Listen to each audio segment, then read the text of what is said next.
Ukizeeka mambo mengi yanapungua. Ukizeeka mwanamke na mwanaume kwako wote ni sawa sawa, hauna shida nao. Yoyote unayemwona kwako na yule aliyepita ni sawa, ila ukiwa kijana mambo ni mengi. Hata unisikilize vizuri, maamuzi yako yatafanya uishi maisha ya furaha kule unakoenda, ama yatakupeleka kwenye mateso. Yani uteseke duniani, uteseke na unakoenda. Niamini mimi, kuna maisha baada ya haya, na hata wewe unaamini. Ndio maana kuna watu hapa mnaenda kufanya ibada makaburini, akili zenu zinawaambia kwamba waliokufa wapo, ndio maana mnaenda kule.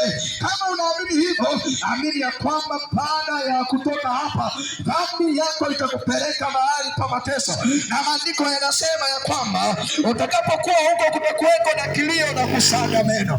Kwa hiyo ni sababu ya tatu kwa nini ufanye maamuzi ya kutengeneza roho yako, kwa sababu baada ya maisha haya mateso, mahali pekee unapoweza kupumzika, ambapo Biblia imetuhakikishia, maandiko yanasema katika Ufunuo, heri wafu wafao katika Bwana, naam tangu sasa asema Roho, wapate kupumzika baada ya tabu zao.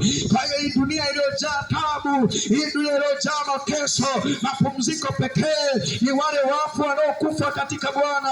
Kumbe wako wengine hawafi katika Bwana. Maandiko yanasema vitabu vikafunuliwa, na kitabu kingine cha uzima milele, na yoyote ambaye jina lake alikuonekana katika hicho kitabu cha uzima milele, sehemu yake ilikuwa katika ziwa liwakalo moto na kiberiti. Ni kweli zinaa ni tamu, ni kweli hao wadada wa watu ni watamu, ni kweli hao wake za watu ni watamu, wanafurahisha. Dhambi ina furaha, lakini ni muda mchache. Nataka nikwambie, baada ya muda huo wa dhambi, kitakachofuata utakaa kwenye hukumu, na Mungu hata iangalia dini yako, Mungu hata muangalia askofu wako, Mungu hata niangalia mimi mchungaji, atayaangalia matendo yako. Maandiko yanasema heri wafu wafao katika Bwana, wapate kupumzika, naam tangu sasa asema Roho, maana matendo yao yanapatana nao. Matendo yako yatapatana na wewe. Unawadhulumu watu, matendo yako yatapatana na wewe. Unaiba mali za watu, matendo yako yatapatana na wewe. Wewe ni mla rushwa, matendo yako yatapatana na wewe. Nasikiliza, inawezekana kanisani kwenu ukienda wanakuambia tu Mungu akubariki, ujenge nyumba unazo nyingi. Sikiliza, nyumba unapaswa kuwa nazo nyingi, lakini hazina thamani kama nafsi yako. Hilo ni jambo ambalo lazima ulijue, na leo uchukue maamuzi ya kumpa Yesu Kristo maisha yako. Biblia inasema utamzaa mwana wa kiume, na utamuita jina lake Yesu, maana yeye ndiye atakayewaokoa watu wake na dhambi zao. Na tena maandiko yanasema hakuna wokovu katika mwingine awaye yote isipokuwa kwa Yesu Kristo. Huyu kwa damu yake tunao ukombozi wetu, yani msamaha wa dhambi. Kuna maneno ambayo dini zinatuambia, kuna maneno ambayo viongozi wetu wanatuambia, lakini mimi nakwambia maneno ya Mungu ya kwamba baada ya maisha haya, je, utapumzika baada ya tabu zako ama hautapumzika kabisa? Utaendelea kubaki kwenye mateso na kule unakoenda? Maamuzi ni ya kwako, inachukua we mwenyewe kuamua. Maandiko yanasema, tazama nimeweka mbele yako uzima na mauti, baraka na laana, na kushauri, chagua. Mungu huwa hawalazimishi watu. Angetaka kutulazimisha hapa watu wote ungekuwa wameokoka wote hapa. Si nikupe mfano, kama corona ingekuwa bado ipo na ukaambiwa dawa ni kuokoka, wewe ungekuwa hapa, wewe tayari ungeshaokoka hapa wote ni. Lakini Mungu halazimishi, anatupatia nafasi ya kuamua kwa akili zetu wenyewe. Jua hili likisogezwa kidogo sentimita chache, wote hapa tunaokoka. Kaambiwa dawa tu ni kuokoka, jua lisikuchome, hakuna anayebaki hapa. Lakini Mungu ameacha hiyo ili wewe uamue mwenyewe kwa akili zako. Amekuachia ufanye maamuzi wewe peke yako.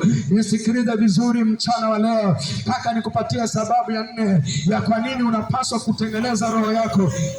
Sababu ya 4 hapa, unapata uhakika wa ufufuo na uzima unapomwamini Yesu Kristo. Ni kutengeneza maisha yako, kutengeneza, kujiandaa, ndipo utapata uhakika wa ufufuo na uzima. Kuna ufufuo wa aina 2 utakaotokea, lazima hili ulijue vizuri. Ufufuo, kila mmoja aliyeko duniani atakayekufa atafufuliwa.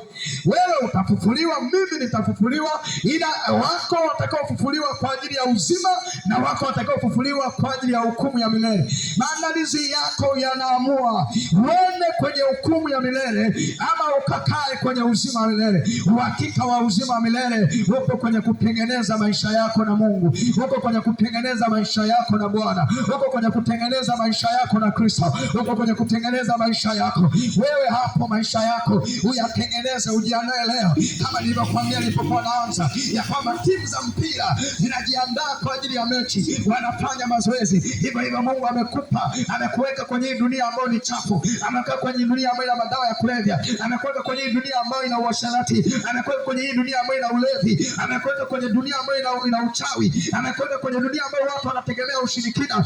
Anataka ufanye mazoezi. Maandiko anasema naye huyo Nuhu, naye huyo Rutu, kwa kuona na kusikia alijitesa nafsi yake ili asifanane na watu wa Sodoma, watu